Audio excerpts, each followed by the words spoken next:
Bapak, Ibu, Saudara yang dikasihi oleh Tuhan, salam sejahtera dalam Tuhan Yesus Kristus. Masih mengenai keselamatan kita di dalam Kristus, dan ini adalah bagian yang terakhir dari seri renungan kita. Saya akan mengemukakan aspek rekonsiliasi yang kelima, yaitu justifikasi dan imputasi. Pembenaran atau justifikasi dan imputasi adalah aspek-aspek rekonsiliasi yang berhubungan dengan penghalang ketidakbenaran manusia. Justifikasi atau pembenaran adalah konsep yudisial, dan karena itu terkait dengan Allah sebagai hakim yang adil di seluruh bumi. Rasul Paulus menulis di dalam 2 Timotius 4 ayat yang ke-8 tentang Allah sebagai hakim. Demikian, sekarang telah tersedia bagiku mahkota kebenaran yang akan dikaruniakan kepadaku oleh Tuhan, hakim yang adil pada harinya. Tetapi bukan hanya kepadaku, melainkan juga kepada semua orang yang merindukan kedatangannya. Kebenaran dari Allah sejak kedatangan Kristus telah dinyatakan dengan jelas sebagai kegenapan waktu ketika Tuhan membawa juru selamat yang menderita ke dalam dunia yang penuh dosa untuk menyelesaikan dosa manusia. Kebenaran datang melalui iman dalam pribadi dan karya Kristus. Kebenaran Allah berarti kebenaran yang berasal dari Allah, bersumber dari Allah, atau bergantung pada Allah. Sementara pembenaran adalah gratis bagi orang percaya, tanpa biaya, tetapi itu tidak berarti tanpa biaya. Harga yang harus dibayar untuk menebus kita dari dosa tidak lain adalah kematian Kristus yang dapat memuaskan atau mendamaikan karakter kudus Allah.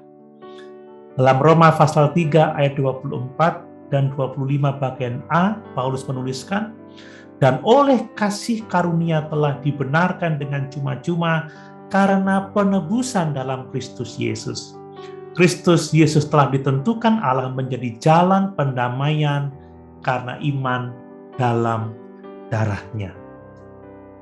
Bapak, Ibu, Saudara yang dikasihi oleh Tuhan, kebenaran hanya ada di dalam Kristus. Dalam 2 Korintus pasal 5 ayat 21 dituliskan, Dia yang tidak mengenal dosa telah dibuatnya menjadi dosa karena kita, supaya di dalam Dia kita dibenarkan oleh Allah. Mari kita bersyukur, sebab di dalam Yesus kita telah dibenarkan. Yang selanjutnya, imputasi itu adalah perhitungan. Maksudnya adalah bahwa karena pribadi dan karya Kristus, Allah memperhitungkan dosa kita kepada pribadi Yesus Kristus dan memperhitungkan kebenarannya melalui iman di dalam Dia.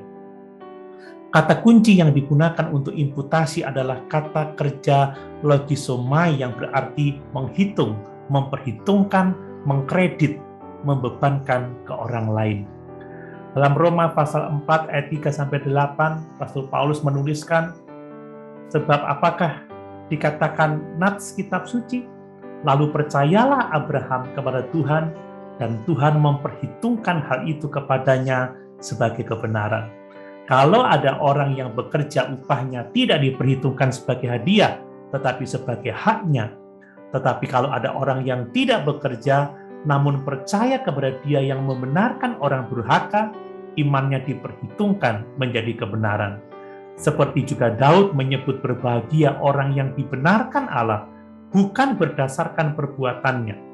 Berbahagialah orang yang diampuni pelanggaran-pelanggarannya dan yang ditutupi dosa-dosanya. Berbahagialah manusia yang kesalahannya tidak diperhitungkan Tuhan kepadanya. Inilah pengertian dari imputasi. Kita bersyukur, dan mari kita bersyukur. Sebab di dalam Kristus, oleh iman kepadanya, dosa kita diperhitungkan kepada Kristus, dan kebenaran Kristus diperhitungkan kepada kita, sehingga kita dapat diselamatkan. Haleluya! Tuhan Yesus memberkati.